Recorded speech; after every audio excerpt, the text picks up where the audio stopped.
Okay, I got Gregory H, E-Greg on Hobo Travel Community. He asked a question. Hello Andy, I'm glad to see you're doing well and back to your original home for the time being. My question to you is how you afford constant flights around the world at a time when airline tickets have never been more expensive. This is the Ask Andy show. I've traveled non-stop for 16 plus years. I probably went around the planet at least 20 times. After 16 years, you don't remember, okay? But I know it's been around 20. I mean, you kind of go like this around the planet. You don't always just go like this. That would be crazy. You kind of do this. Really what? And I've actually taken off out of Chicago, went over the North Pole, and came down in India. They do that sometimes. They take a short because it's shorter than going this way. Okay, but how do you manage? I wonder how you manage a $1,000 plus plane ticket price, no matter how parsimonious you are in the rest of your life and during travels to and within inexpensive countries. Good work. Okay, Gregory Hubbs owns Transitions Abroad. He actually wrote one of the blurbs on the front of my book, The Rules of Travel, which is one of the ways you can support me. Buy it just so I can earn money to continue to rant on the internet.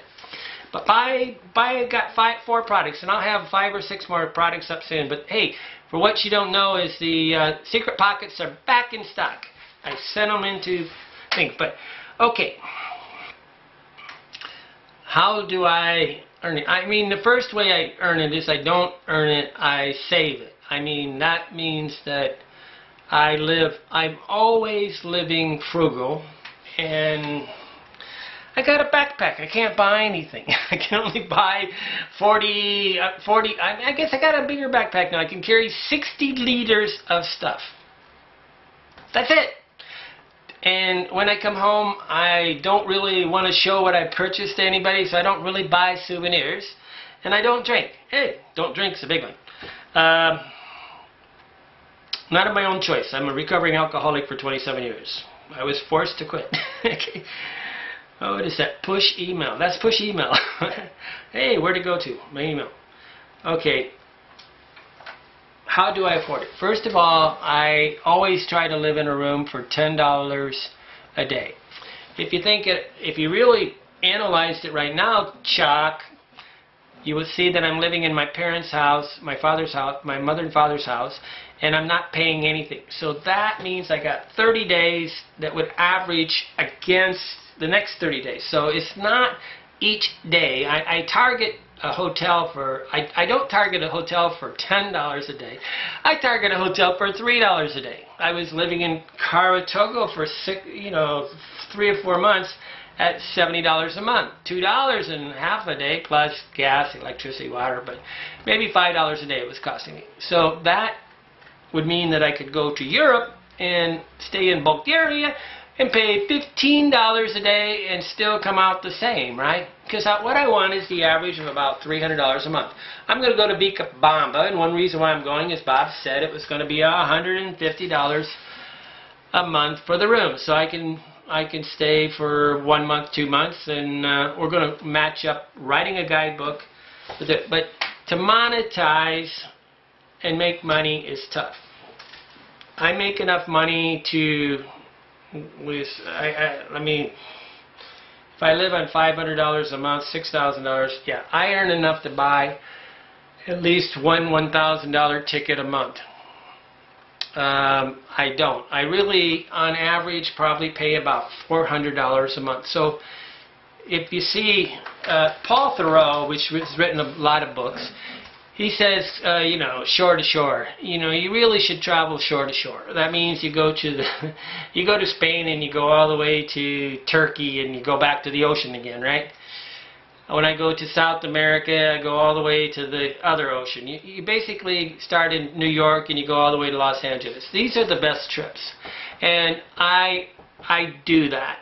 The last 2 years I haven't done that because I've had to stay within like throwing distance of United States, or perception-wise, I didn't really want to go into, you know, the DRC or some country where my mother would go into a panic while she's thinking about my father being sick and dying. So I kind of kept it closer. Plus the money's going down. I had to readjust.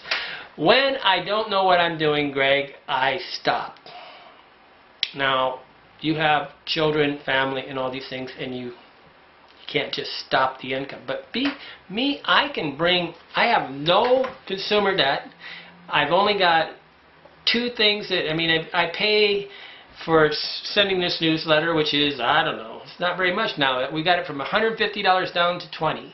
And then we got hosting that went from $500 a month down to, I think, about $200 a month. So I'm always trying to economize, and I'm also trying to figure out how to, but at the end of the day, if everything starts to be nerve-wracking and the budget starts, I go slower. So the secret is to go slower. Now, how do I afford it? I don't have any expenses. I can't even go bankrupt. It's not possible because I don't have any loans. I mean, there's no way that the expenses can exceed my income because I don't have anything to file against. If I wanted to file bankruptcy, there's nobody to file against, right? Like, I don't owe anything, so you don't write off any debts, right? So it's borrowing money that is the problem. It's a hook, though. They hook you, and then they act like you have to have a cell phone plan. The next thing you know, my mother's paying $135 or something a month for water and sewer system. I'm not going. She pays $45 a week to have her lawn mowed. I can live off mowing her lawn and the cleaning lady. I could live off the money that she pays on that. But she's 81 years old, and she's got the steady income. So I'm always looking to raise my average income. So right now I have a book and 3 products, and if I had 10 products, that would get the residual income up higher, and that will earn every day. I'm not looking for the short-term gains. I also, like just today, I got a consulting fee. So somebody paid me $110 for a consulting fee for 3 hours worth of consulting.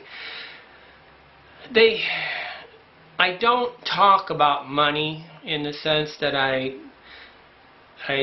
try to tell you always how to economize, and I'm always talking about it, and I hope I come across as a frugal person. I'm not cheap Charlie at all. I'm definitely willing, to pay $8 for something silly like, I don't know, I really love these, combos that are $3 a pack, that cracker and cheese combos at $3 a pack, but I love them. So I've already bought 2 packs since I've been home, and I love, butter pecan ice cream.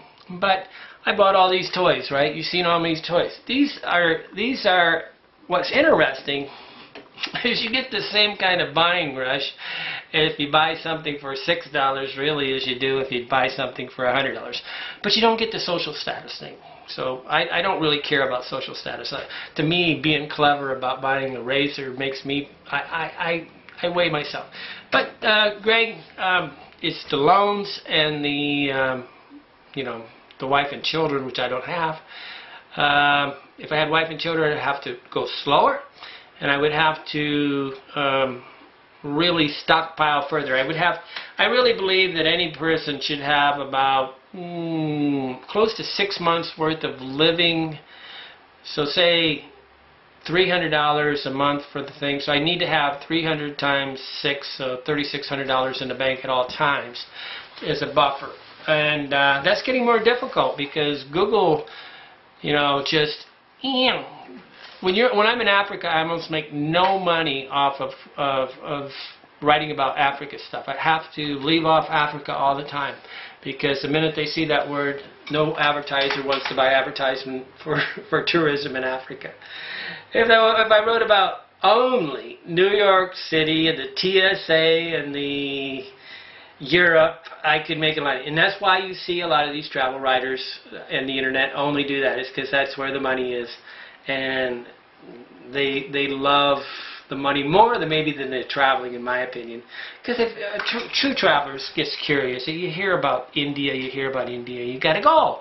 I hear about Sierra Leone, I gotta go. I can't stop myself. It's a compulsion. I gotta see what's on the other side. It's an addiction. I have a travel addiction. Now, I've broken the addiction to conspicuous consumption, and I'm really proud of myself. I can't file bankruptcy because I don't have any consumer debt. I couldn't write off any debts if I tried. I don't have any. Everything I buy is cash.